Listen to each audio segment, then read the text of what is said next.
All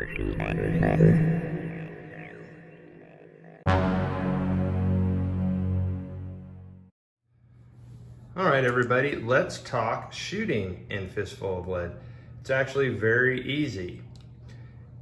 All you need is a 5 or more to hit if you're at close range, and an 8 or more to hit if you're at long range. Now, if you're using green troops, you're using an 8-sided. Most players and characters are going to be using your 10-sided, and if they're a veteran, they'll be using a 12-sided. Still needing a 5 at close range and an 8 at long range. Speaking of ranges, we measure from head to head. So in this case, both of the targets from our guy here are within close range. They're within 12 inches, which is close range for a rifle, which is what he's using.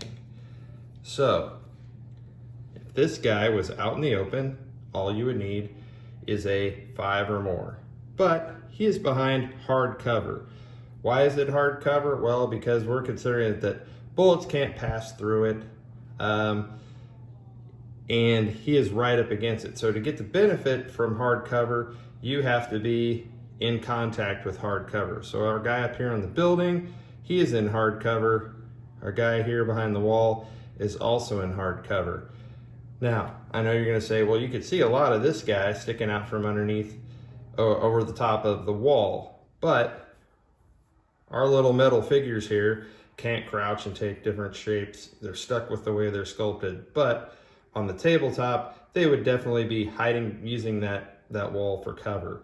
So we count both of these within hard cover. If our guy here is in the woods and at the edge, he is in light cover. However, if he goes further than 1 inch from the edge, he just simply can't be shot. He also can't shoot out from it either. Over here, if we put our guy here by this fence, well, the fence is fairly open. It is providing some cover. He is up against it. So we're gonna give him light cover. Now, what if they're not right up against the wall? Well, then we're gonna say he is in light cover because you're having to fire over the top of a hard obstacle. Now, if our characters are inside a building, let's say, this guy cannot be shot, nor can he shoot outside because he's not in contact with a window or a doorway. If he comes up here to the doorway, he can shoot out. And even though our guy here can see him standing in the doorway, again, we're saying this guy is crouching around the edge, firing. He's not just standing there as an open target. So we're still counting that as hard target or hard cover. Same way when he's at the window here. Now, we mentioned all you need is a 5 or more or an 8 or more. There aren't too many other modifiers. However, this guy could use his first action to aim, which would give him a +1 to his shot. If he activated using a one-eyed jack, he would also get another +1. And let's say that this guy has a trait called Deadeye, which gives him another +1. So if he aimed with his first action, activated on a shooty jack, as we call them, and had Deadeye, he would have a cumulative +3 to hit. Once you do hit, then it's a simple roll on the wound chart as usual. So now, shooting into groups or shooting past another individual. So if, let's say this guy wants to take a shot at this guy over here, it's the same procedure as normal, but if he hits, because our tape passes through both of these bases, there's a 50-50 chance he'll hit him instead. So you roll to see if you hit, and then you roll to see which one of them hit. Let's say odds here, evens here. Same goes true that, let's say this guy is on the same side as this guy, and he's firing into what we would call a close combat.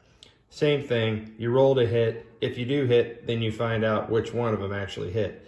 So I wouldn't recommend shooting into groups. All right, shock and wounds. So For every shock marker or wound marker on a miniature, that is an additional -1 for their shooting. It's also takes off of their movement and every other roll, but we're only talking about shooting right now. If a model is down after being wounded, all they can do is try to get up. We'll talk about this in later videos about recovery, but for now, he can't shoot because he is down, so he'll have to try to get up before he can fire. Other markers. We don't keep track of ammo in this. We're assuming our little guys are reloading and shooting whenever they have the opportunity. The only difference is if you roll a 1, if you come up with a 1, your miniature is out of ammo and they must reload to fire again. So to reload, you either need to use both of your actions to reload or use a 6 when you activate, which will automatically get rid of that ammo and you get to fire. Now, our little guys aren't just firing a single shot every time they roll. We're assuming that they're letting loose with a volley of shots when they fire. And we only really care when they roll a 1. However, let's pretend this guy has a single shot musket. In that case, he is out of ammo after every shot, and you have to mark him usually with a puff of smoke or with an out of ammo marker. If he were to roll a 1, that means there's an additional malfunction with his musket or single shot rifle, and you would have to put 2 reload markers there. So pretty simple. We don't add a lot of modifiers to this. Hope it all makes sense to you. We'll be posting more videos like this to come.